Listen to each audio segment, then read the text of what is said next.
Anecdote. Moi aussi j'en ai deux. T'as deux anecdotes. J'en ai une. Qui commence? Bon, alors moi j'ai une anecdote avec lui là, parce que le fou là, ici à côté. Donc, c'est lui qui joue avec lui. Voilà, voilà, mais c'est moi qui. C'était lui le psychopathe. C'était moi le psychopathe, mais dans la vie c'est lui le psychopathe. Hein. Donc, voilà, dans Derek Golby, mon metteur en scène anglais qui veut absolument qu'on joue dans la puissance, dans la force, dans ça.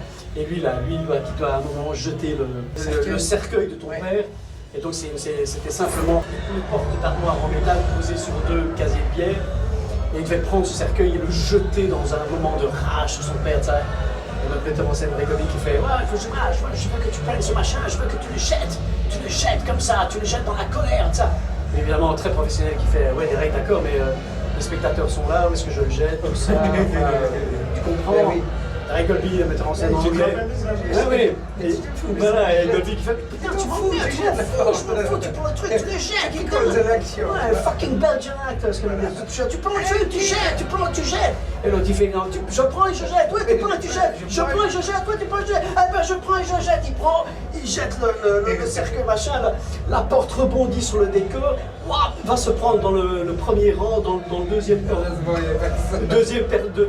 fauteuil, machin, encastré dans le fauteuil, la toilette qui servait de décor cassée en deux.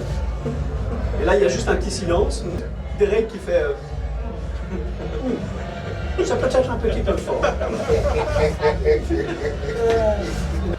On a quand même beaucoup travaillé. Moi les anecdotes c'est la tournée où on est sur une autoroute et t'as Laurent il freine d'un coup, il fait putain de bordel, qu'est-ce que c'est que ces connards!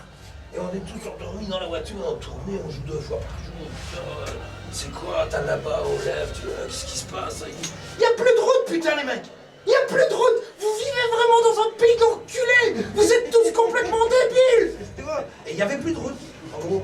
La voiture, c'est parce qu'il l'a vu et qu'il a freiné, puis comme les travaux inutiles, quoi. T'es sur une autoroute, tu roules à 100 à l'heure, et puis il y a eu un peu d'instinct, il y a la place. Mais non, c'était 8 mètres de quand on était à Toulouse? Ouais. Non, c'était en Belgique, c'est tourné en Belgique. C'était pas en France. C'est toi qui étais... Ah ouais, c'est toi qui étais énervé au volant en disant putain, ces mecs sont des débiles mentaux, il y avait plus de route. On est sorti de la voiture, tu plonges de la voiture, tu regardes et tu dis il y a un trou. Tu tombes 8 mètres plus loin avec ta voiture, on n'a pas vu un panneau. Je me dis, alors lui il a raté le panneau et puis il est con, mais nous on s'est... Non, moi ça me fait penser quand on était à Toulouse, vous vous rappelez de ça? Ouais, on finit, bon, c'est pas de la pièce même, on a fini la pièce, on a joué, et on est au resto. Et le restaurateur de Toulouse nous offre à la fin des petits cognacs, des petits genièvres, des petits machins. Au final, on rentre tous à 4 pattes à l'hôtel. Le lendemain, à 7 h, on est sur la route, dans un espèce de Renault Trafic avec un siège de salon dans le travers du coffre, dans lequel je suis assis. Tout le monde bourré, Roland avec son tatouage là en Marcel et tout, en train de conduire sa voiture qui démarre au tournevis, sans papier. Et à un moment donné, je dis, Roland, arrête-toi, il y a la gendarmerie. Et Roland s'arrête pas, bah, les mecs nous arrêtent. Et en fait, on est reparti, il n'y avait pas de papier de voiture, pas de papier d'identité. L'autre qui gueule, mon père est flic et tout, appelez lié. Tout le monde bourré. Et on s'est retrouvés, les mecs nous ont laissé partir. Non, mais ils nous ont dit, vous allez où?